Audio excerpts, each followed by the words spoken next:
Good morning, good afternoon, good evening, wherever you are. Welcome to our webinar this morning. We are really excited to be joined by the Kern AI team, and let us look at our agenda. We're going to do some introductions. We're going to kind of level set and talk about RAG versus graph RAG at a conceptual level, which I know is a concept or a topic that many of you are very interested in. We're going to look at the ArangoDB data science suite and talk about what is in that and how that applies. Then we'll jump in a little bit about Kern AI. We'll do a demo. Leo will do a demo of the Kern AI cognition platform. We'll walk through a scenario of a graph RAG, a project, a real world use case to kind of look at how all that works. And then if we have time, and I think we might, we'll have a example of naive RAG versus ArangoDB graph RAG. And we'll look at some of the things there with how we can dynamically generate some AQL to access the knowledge graph. And we'll look at the cost implications of RAG versus graph RAG. Now, we will do Q&A at the end, but we will take Q&A during the session. So please do use the Q&A tab in the Zoom webinar, and we will answer those questions as we go, if possible.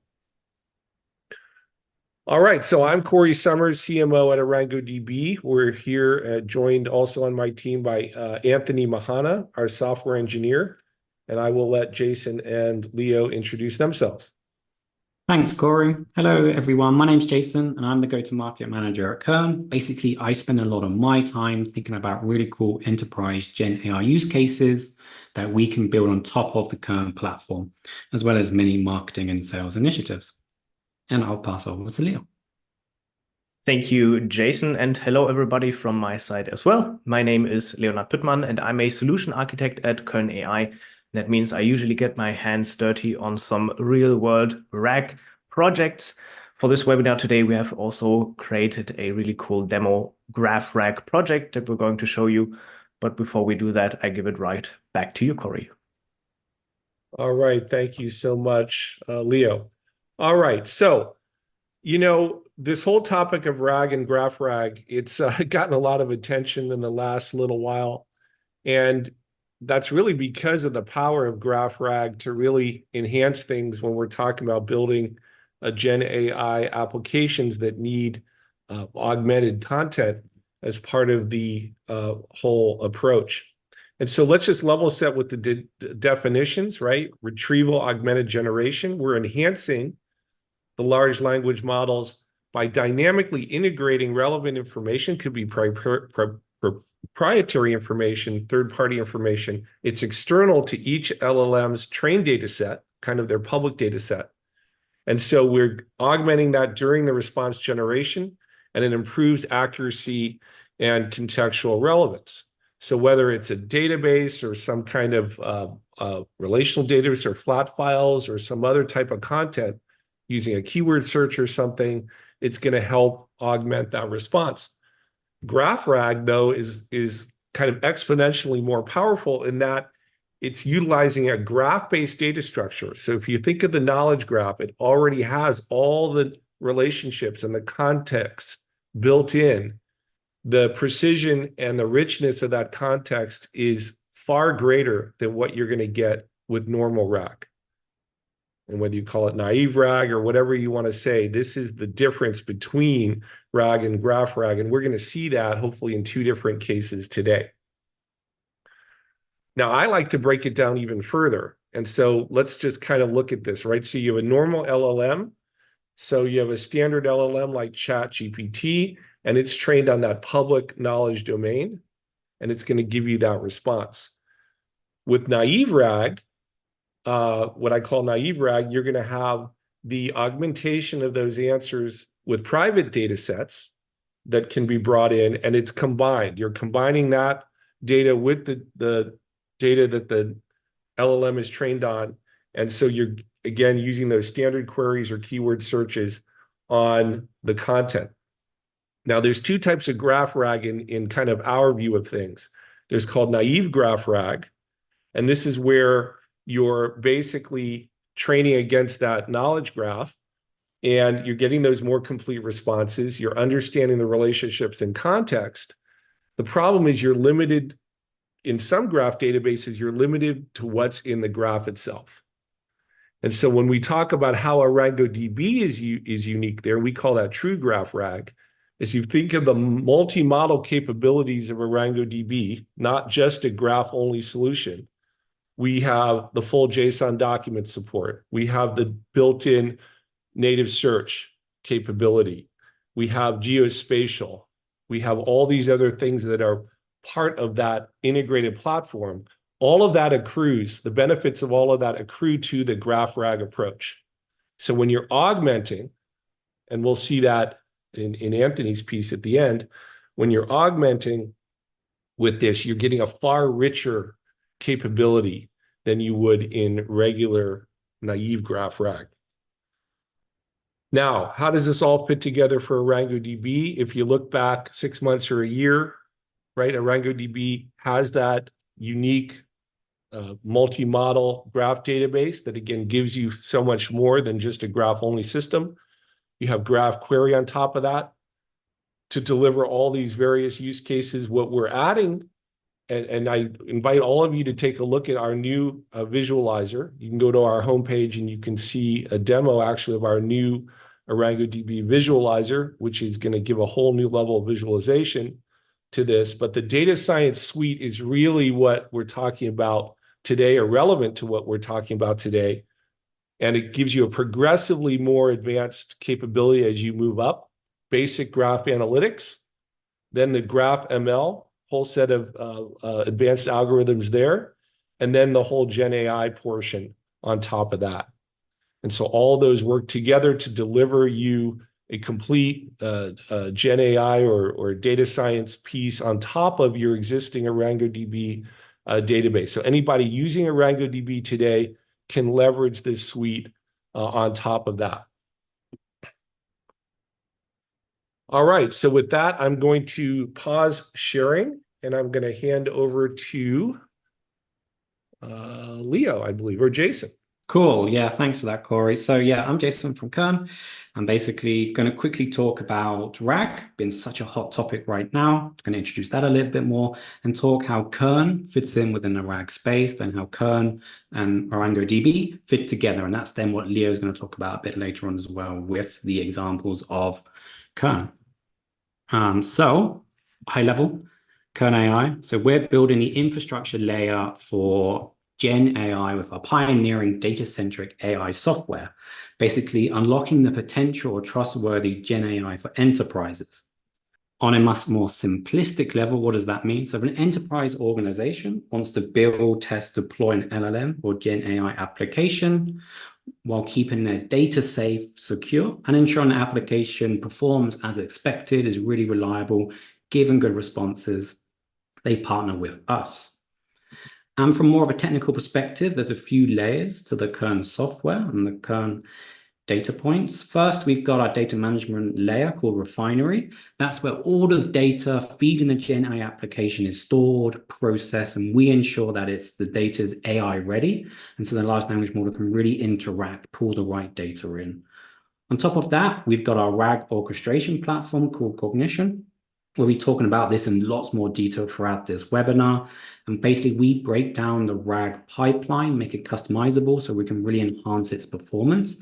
And that's where we can integrate really cool and exciting platforms like RangoDB. And then that enables LLM integration, ChatGPT, been a hot buzzword right now, especially after yesterday, but that's kind of where that plays into the tech stack. And on top of that, we've got our user interfaces. ChatGPT does a great job. We've got an interface that looks very similar, really easy, really user-friendly for different types of teams within enterprises to access the GenAI application. So that's kind of the technology stack. I also work a lot on the different kinds of use cases and applications we're building on top of this. So I thought I would just dive into that in a little bit more detail to get a good idea of kind of what's possible with our platform. And we kind of break down applications to, I'd say, two different categories right now. We've got our knowledge management chatbots, think GPT, but made for real enterprise complex use cases. Really great for making company knowledge basically accessible instantly, especially data that's basically more context, wordy, kind of hidden in different documents, in different files, kind of unlocking that process in a really instant, quick way. Great benefits for these use cases, as a lot of companies are really testing out right now. Access to a wide range of knowledge that normally could be very hard to find or take up a lot of manual work to get there. If a team should know some expertise in terms of a domain knowledge, but don't have a lot based on their daily task, but they want to gain that insight, chatbots and the knowledge management is a great way to do that. Basically upskilling teams on the fly when they need it. It's truly powerful. And then scale the knowledge throughout the company, which can help reduce the request of escalations to more specialist teams. So really kind of reducing the burden for higher up teams. And then the second category of use cases we're working a lot on, quite in demand now, are more document workflow use cases. Basically automating the process of extracting and analyzing critical information from a large volume of unstructured, complex documentation. Could be PDFs, it could be Excel spreadsheets, it could be a vast array of historic emails, lots of different data sources that are high volume, and you want to find insight, do analysis really quickly with lower errors. This is what GenAI is really powering right now. A few different really good benefits. Automating back office workflows, tasks that generally we don't like doing, we can now outsource to a GenAI application. Improve consistency. Humans make errors. It does happen, especially when we're dealing with a lot of manual extraction of complex documents. We're finding GenAI can do that with a lot less errors. And then we can integrate your existing IT systems within the GenAI to make it work, full kind of end to end in the background. Really, really powerful. And Jason, when you see the demand for these relative to the benefits of GraphRag, which would you say is kind of more top of mind? Yeah, good question, Corey.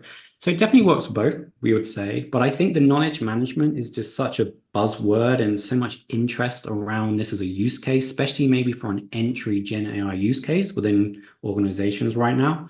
So it's definitely very, very helpful. And also this highlights the power of large language models, but also their limitations.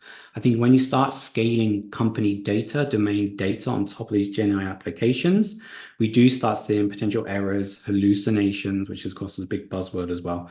So that's really what kind of GraphRag is really kind of improving that process. So we're seeing a lot of demand on that side, especially. Great, thanks. No worries.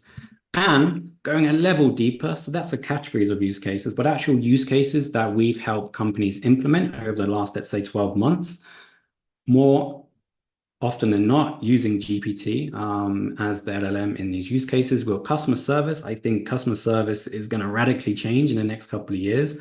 It's always had an element of AI there. I don't think that's brand new, but the capabilities now is just grown so fast. So I think customer service, we implemented this with a customer, basically their customer service team were manually searching for answers to customer queries in their documentation.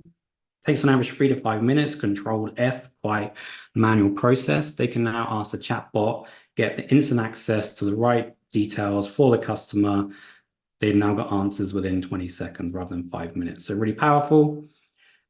Gen AI is really great for turning large language models into domain expert on different topics. We work a lot in the insurance industry right now, working on a lot of AI assistants that become experts on their policies.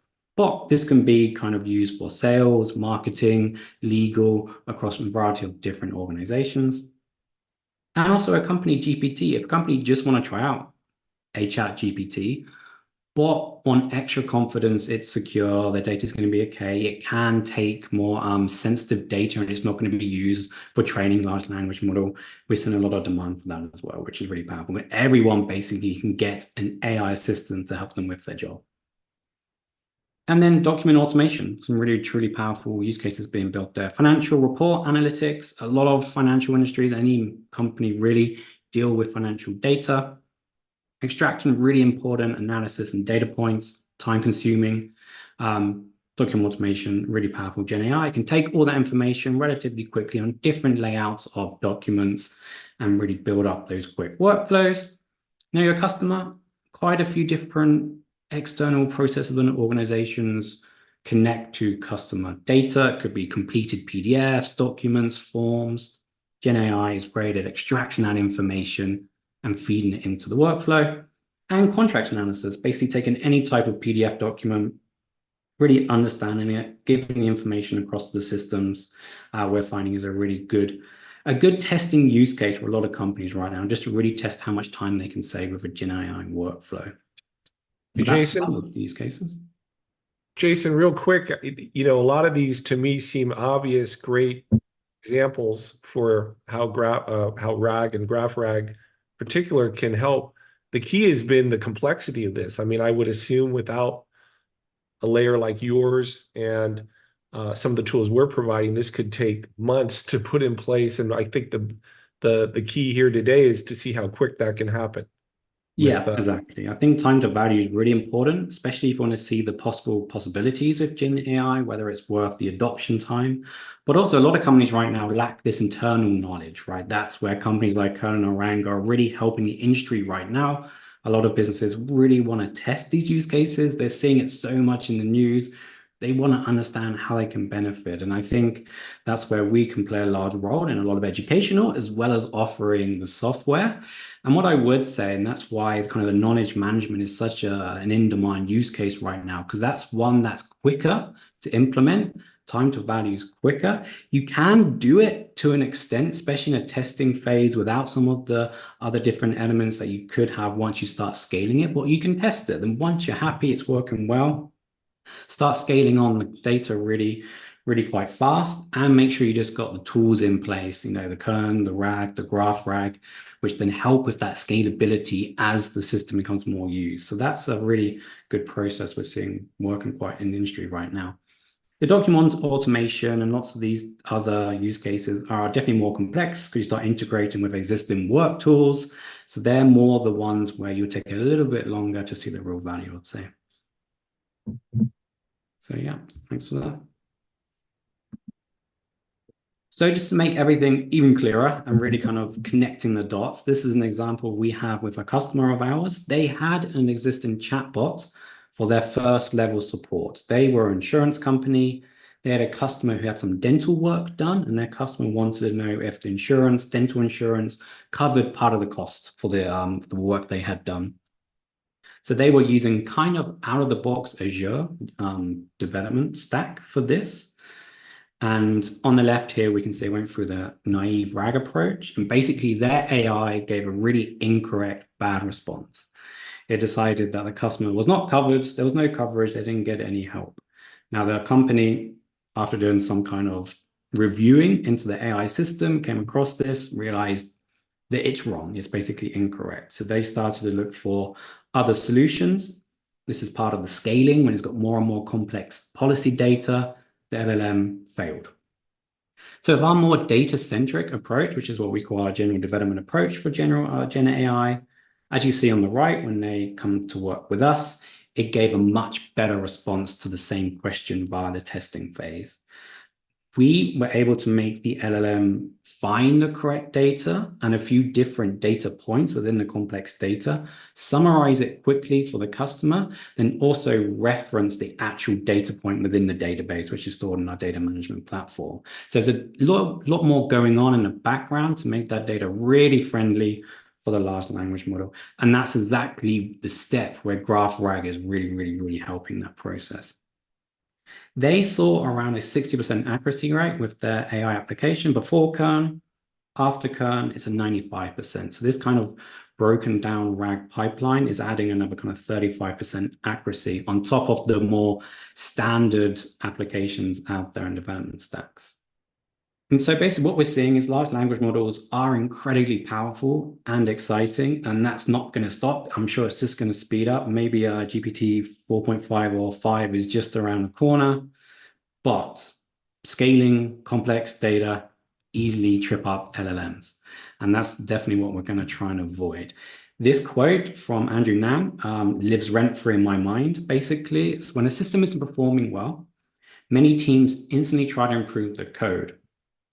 But for many practical applications, it's more effective to instead to focus on the data. And this is a thesis we truly believe in. We've put it into practice and we're seeing really great results. And that's using platforms Kern, integrating ArangoDB, GraphRag, and that's the process that's really helping improve the results. So data-centric, I mentioned that a few times. What does that mean in practice? And this will give you a little bit more information. So this is how a general Gen AI application works. You get a question, you get an answer. Well, in between, that's kind of the RAG process. And this with Cognition on platform is the process we're breaking down into what I like to call a conveyor belt, which gives us the ability to tweak different steps along the way to make sure we can fully optimize the process. Step one, data quality. Super important. We use AI algorithms to instantly tell us the data that maybe isn't quite right for a large language model yet, so we can go and manually improve that. That will help you get to 70%. Intent understanding, super important. If the potential question is related to a dental policy, the intent of the user, they want to get an answer related to their dental policy cover. So we basically enhance the prompts using the data related to the policy. We got the information retrieval, a very, very important part, of course. You want to retrieve the best information to relay that to the customer or the user. This is where GraphRag is playing a large role right now. That gets us easily up to the 80+ stage. And then you want to add in your large language model. That's kind of the last step in the process. Before that, you want to do a lot of data work first. But with this strategy, we can very quickly get up to a 90-95% accuracy rate with Kern AI and ArangoDB. And with that, a lot of high-level overview. I will stop sharing. I'm now passing over to Leo, who's going to dive into our platform and give a live demo for you. That's exactly right. Thank you very much, Jason. Going to take over the screen right now. For that, we're going to start in our open source data management tool, which is called Refinery, where you can, first of all, of course, inspect all the data. You gotta have some feeling for, okay, how does the data that we're using look like? You can see this here. Is the qualities, the shape of the data all right? Are there maybe some modifications that we need to do? And you can also see quite a lot of attributes and kind of metadata about your about the references that you're using in your project. And of course, you can also check out things like the data schema. You can do things like chunking here for your data, which is really crucial for RAG projects. But you can also clean up your data, do data transformations, all these cool things. And of course, being RAG focused with our platform, we also offer a vector database that is baked into our data management platform, where you can create embeddings and create a sort of mini search engine for your data, which is also another very crucial part for many of these RAG projects. But let's not linger in Refinery for too long, and let's jump over into our RAG orchestration tool, which is called Kern AI Cognition. And here you can create these very detailed and specific swim lanes for your RAG application. And here you can see that we have created these two swim lanes right here, one being called Common RAG, which is a very simple RAG setup, consisting of a vector database that contains all your data, powered in the backend by Kern AI Refinery, of course. And here we also have a language model, in this case, GPT-4 from OpenAI. But that's not it. Here at the bottom, you can see we have created another strategy, which we call the GraphRag strategy, which also contains the standard components, such as the vector database. We do some data processing here, some additional. And we also include a graph database, in this case, of course, from ArangoDB, which, as you will see later on, will make all the difference. And of course, we also use the OpenAI GPT-4 model as well. Hey, Leo, Yes. A couple of things. So what I'm seeing here with the refinery, it's really cool. You can set up all your data structures and do all your look at all that metadata and configure it. And then in here, you take that and you create these swim lanes or these workflows where it makes it very easy for you to call in these custom Python functions and call a DB, for example. So it's kind of an orchestrator, really, is what I'm seeing. Is that right? That's exactly right. And in this orchestrator, we offer a really big variety of a lot of nodes and tools to help you get started super, super quickly. For example, to set up a retrieval database, to do some custom coding or set up language models for transformation or answering. But also, exactly as you said right now, we can add these custom components, for example, as your graph database in here in a super short amount of time to really get exactly the right RAG project that we require. Because what we see in real world projects is that every RAG project is not the same and has different requirements. And we want to make sure with our platform that you can get started very quickly, that you have a lot of really cool tools to get going, but that you also have the freedom to customize when you need to customize. Yeah.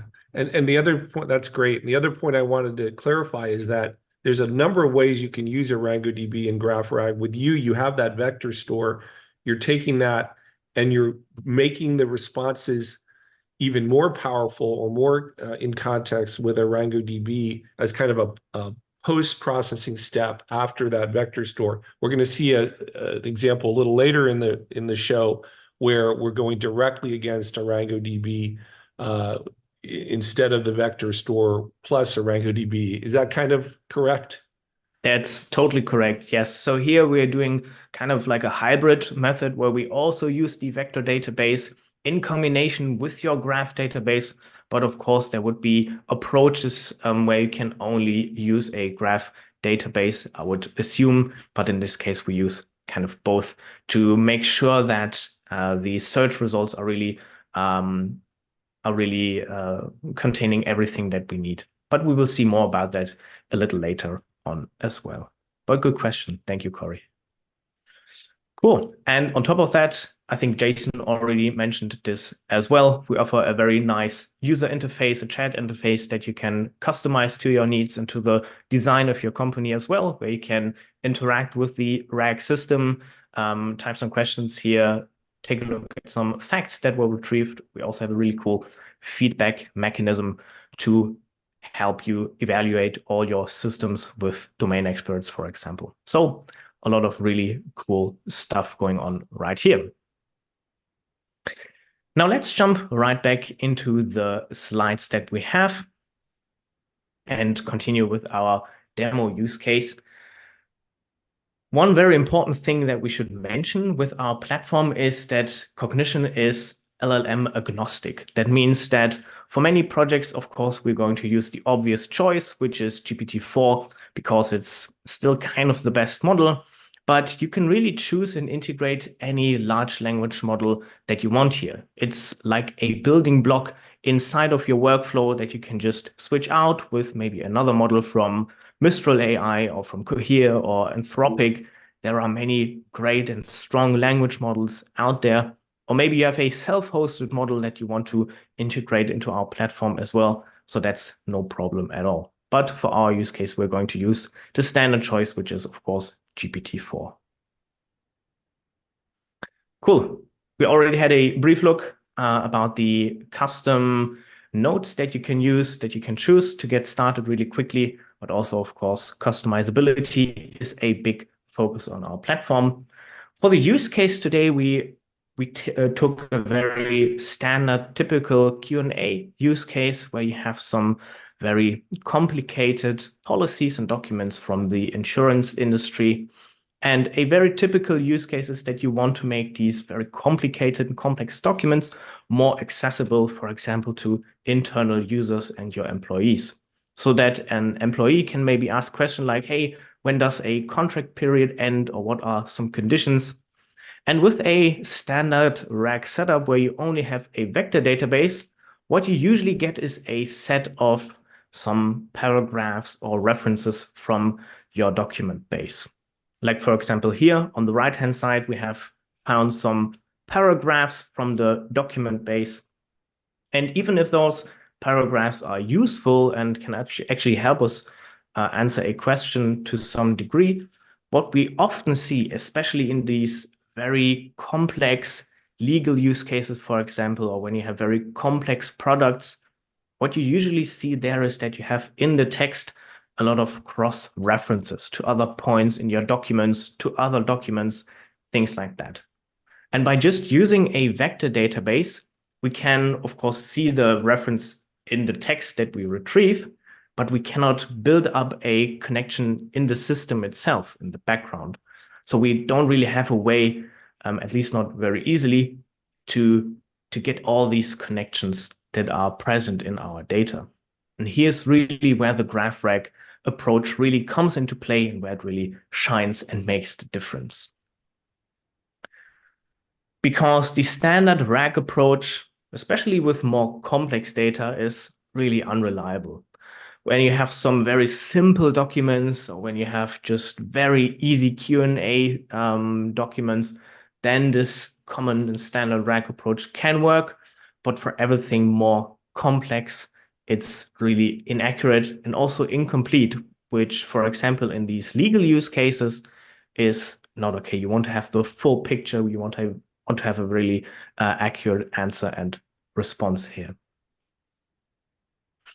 So when we take a look at the answer and the results from a normal RAG workflow, we can see here that on the right-hand side, you can see this.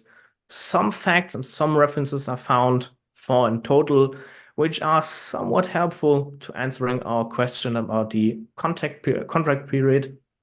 But the answer is really shallow. There are a lot of pieces missing for us to get a clear answer. So it's not that great, actually. So let's take this RAG workflow and enhance it with a graph database from ArangoDB. What we have here is in the enhanced GraphRag flow, we still use the vector database initially in the beginning to get this first set of search results. And then we take these search results to ArangoDB and kind of ask the question, hey, ArangoDB, what is missing here? What other references and connections within our data are we missing? And retrieve this then from the database to really get the full picture and the full information set that we require to give a good answer. And we can see the difference right here in the answer from the enhanced RAG workflow, where we have not only 4, but now 14 facts that were found. And all of these facts are really highly relevant. They are not some noise. They are really very relevant to answering the question that the user asked here about the contract period. And the answer here is much more nuanced, and there's a lot of information that was missing previously that is now included in the answer. We can see this here side by side. The normal RAG is okay-ish at best. It's lacking a lot of information, and the GraphRag is much more nuanced and detailed, providing you a full and also factually correct answer, just thanks to ArangoDB in this case. Cool. That's it with the demo use case that we have built up in our platform, Kern AI Cognition. And I think if we have some time left, then you guys from Arango would also like to show some other cool demos, right? Yeah, Leo, thanks so much. And Jason, it's really the possibilities are limitless with what you're showing. And so it doesn't really matter what your data is. It just it's really cool. So what we're going to see now, if Anthony, are you able to share your screen? Yep, I should be. Let's try that. Anthony's going to show you a slightly different approach here, where we're going directly against the knowledge graph, and he's going to show you not just the results benefit, but the cost benefit. So explain, Anthony, what we're seeing here and take it away. Yeah, for sure. Thank you, Corey, and thank you guys from Kern AI. Super interesting stuff. What I have for you guys today is a bit different from the Kern AI demo. This is going to look at comparing our Llama index integration with the LangChain integration, more specifically talking about naive RAG versus the our implementation of graph RAG. We're going to look at what each of those components look like and then compare the costs at the end. So for this demo, I'll be using the simple OrangoDB reader from the Llama Index library. This is responsible for loading OrangoDB data, whether it be a graph or just a regular document data into Llama Index to use in a graph store and a document store, which essentially turns them into a storage context, if you're familiar with that notion for Llama Index. So then you can create a query engine that uses embedding similarity. The alternative is LangChain's OrangoDB integration, which is it's known as the Orango Graph QA chain, QA standing for question answering. We'll take a look at that as well at the end. So let me preface by saying you guys now know the definitions of RAG and graph RAG. I've got some basic imports here. I'm going to briefly go over each of these code cells here and talk about it at a high level. What's first important we establish is the data we're working with. So I've got some data in my OrangoDB instance somewhere. And this, what you're currently looking at, this environment you're currently looking at, I should have mentioned earlier, this is the OrangoDB's managed Jupyter Notebook service. This is a Jupyter Notebook service that's running in the cloud that allows you to talk to your MongoDB because it sits right next to that deployment. And so we're able to work with our data in a familiar, Jupyter interface. So I'm going to navigate to the next tab really quickly, which is my OrangoDB deployment. I've got a data set here. Now the data here is arbitrary, but I just want you to know that this is a data set involving international global news related to riots, protests, attacks, civil wars. It's known from the GDELT initiative. If you're familiar with that data set, this is a common data set used for a lot of analytics and machine learning. So we're going to be working with a sample of that data set, and it's currently sitting in my OrangoDB DB. This is what it currently looks like if you just want a sample of some of the graph structure. I mean, we've got, for example, here a node in yellow which represents a specific type of event, and these are all in the blue. These are all the events that are classified as a battle, for instance. The total size of this data set is about 70,000 nodes and 400,000 edges, just FYI. That will be useful for later on. Okay, so part one, which is the RAG setup, we need to basically find a way to load the data from OrangoDB into our Llama Index graph store.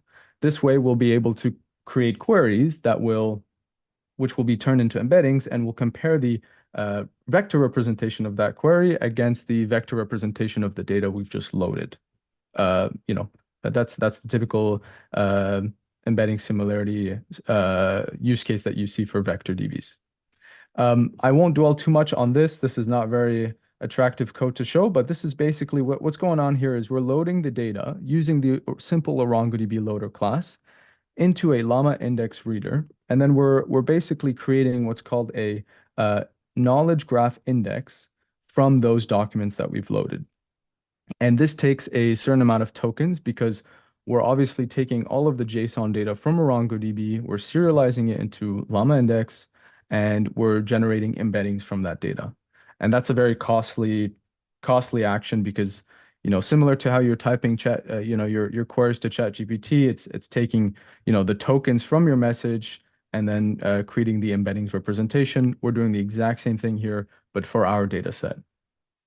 So now assume that we have an object called index, which does take a while to process.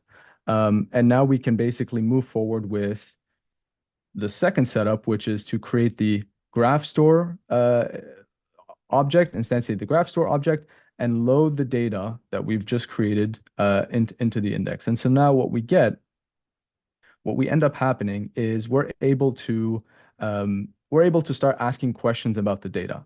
And so if I go back to the data really quickly, if you take a look we have a collection called event. It's over here. These are the events that are representative of the certain events that have happened throughout the throughout this data set. So for example, in this particular instance, we have a description here where we say this event relates to property destruction. An organization called UNITA has destroyed a bridge with 0 fatalities. So if we, for example, ask our RAG approach to give us an event happening in a random location, it will give us an answer in natural language, of course. And what this is doing is this is taking the embedding representation of your query and comparing it against the embedding representation of your data, and then it'll be able to give you a natural language answer. Now, prior to this call, we had to do some pre-processing, which is what we saw in part 1 and part 2 very briefly. And part of that pre-processing required us to turn the data that we loaded into Llama Index into the embedding representation. Just that act alone cost us $50 to set up. And so the cost breakdown that you see that's sitting on top of that $50 is simply the cost associated to invoking this query using basic RAG. And so what's happening here is we're taking our 70,000 nodes, 400,000 edges, loading it as a vector store in Llama Index, and then querying it on top. So as it currently stands, we've got around $50.15 in total cost at the moment, just for one RAG query. That'll be important for later. But so moving on, this is another question. We were trying to kind of reach the boundaries of RAG to see how far we can push it. This is another question where we say, have there been any events that mention diamonds in the description? Unfortunately, the traditional RAG solution couldn't find us an answer, and then we'll take a look at the graph RAG comparison in a second. But again, you're consuming tokens, you're consuming cents or a dollar at every invocation for the query, which is expected. Hey, Anthony. Yep. Just to clarify, even though the data is in ArangoDB, we're not really using graph RAG yet. We put it into the vector store. Is that kind of what I'm seeing here in this case? Yeah. And in a way, we're able to load the documents as separate entities, but we're not really taking advantage of that graph component yet. Got it. Very important distinction. Yep. Moving on to the last example I have, or the last RAG example I have. Basically, we had shown in that visualizer that yellow node that was symbolizing the battles. There's another yellow node called violence against civilians. This is another type of event. So we're basically asking the query engine, can you find me events that pertain to violence against civilians? It will give you an answer. It won't specify which event it is, but it will give you a nice review of some events overall that have some sort of violent act against citizens. Okay, here's another one, but we can skip over this one. But this is basically another example similar to that diamonds in the description. We're trying to see if we can essentially get RAG to give us an empty answer, which we were able to do quite easily. Okay, now let's propose graph RAG. Graph RAG uses the ArangoDB LangChain integration, which we have. This is a different concept. We're not materializing all of our ArangoDB data in a vector store. What we're doing is relying on natural language to AQL capabilities that the LLMs already have to minimize the cost to get from your question to the answer you want. So let's take a look at the same questions using graph RAG. Now, to do that, we'll need to do a bit of setup, and this involves doing some code setup using the LangChain library. What we do here is we're connecting to our ArangoDB graph using an Arango graph class from the LangChain library, and we're able to generate a schema which will be passed on to the LLM model for it to be able to reason, how to generate these queries relative to your data set. I won't dwell too much on this, but basically, with some fine-tuning, some prompt engineering, we're able to get to the same question that we were at before. Except this time, we're using a different approach. We're using the graph RAG approach. In this particular case, the same questions. Tell me about the events happening in a random location. What we get is not vector similarity. What we get is natural language to AQL. So we're basically taking the user's input, we're converting it to natural language, we're executing that query against the DB, and then we're retrieving the JSON result, and then we're translating that JSON result into natural language. So that what you actually see here, I mean, this is the verbose version, but what you actually see as an output is the following, right? Now, this worked in RAG, and there is no doubt about that. We saw it up above just a few minutes ago. What I do want to show though is that the cost comparison, as of just one query, we didn't have to do any setup. So this was without loading the data into the vector store, the graph store. This was without the $50 cost associated to it and the time it took to load all that data. Mind you, this is a small data set too. For $50, 70,000 nodes and 400,000 edges. If you scale that up to 5 million and 10 million edges, your costs will accrue much more. So just with this one query, we're still sitting at a relatively decent cost. Now I can challenge it a bit further and I could say, let's ask that diamonds in the description question to GraphRag. And at this point, we do get an answer back. And the reason why we're able to get an answer is because the LLM is able to reason based off of the OrangoDB graph schema we've provided that, hey, I know where to look for this. And I know that AQL has these search capabilities because it's multi-model. So it can take advantage of searching for, you know, can you find me a substring within a description? And it goes a bit more than just using the contains clause, right?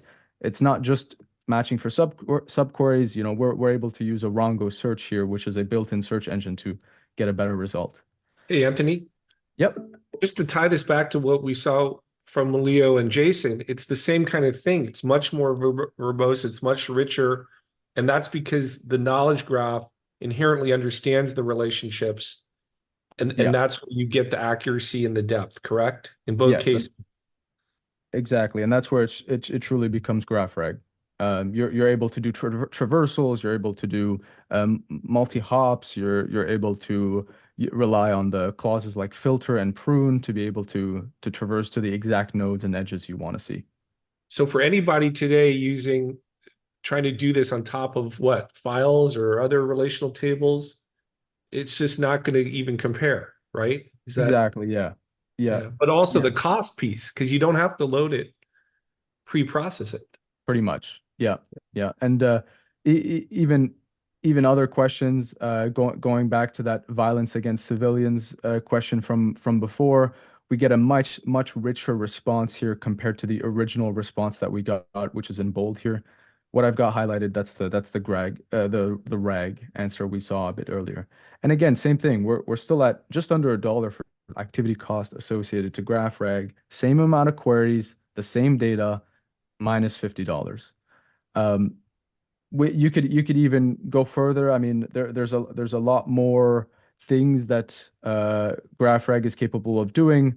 Like I said, multi-hop traversals, a specific direction, anything that AQL is able to do, you can now assume that that natural language interface gives you the option to do so just via plain English.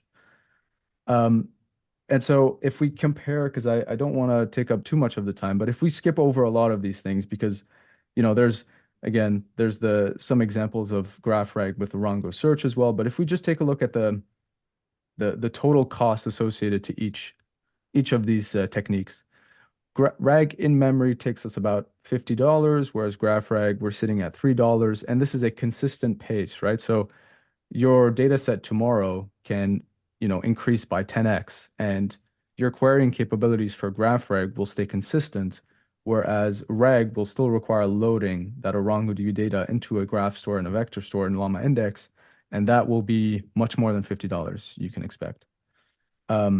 So very interesting stuff. We do plan on publishing this notebook soon, and what we have at the end here is just a final comparison of what that looks like in terms of tokens used and finally cost. So yeah, very interesting stuff, Corey. We hope to get this out soon enough. Because I want to leave time for the Q&A, I'll stop here and we can go back to the slides. So a lot of people are saying they love this. Can we see the notebook? What is the timing on that?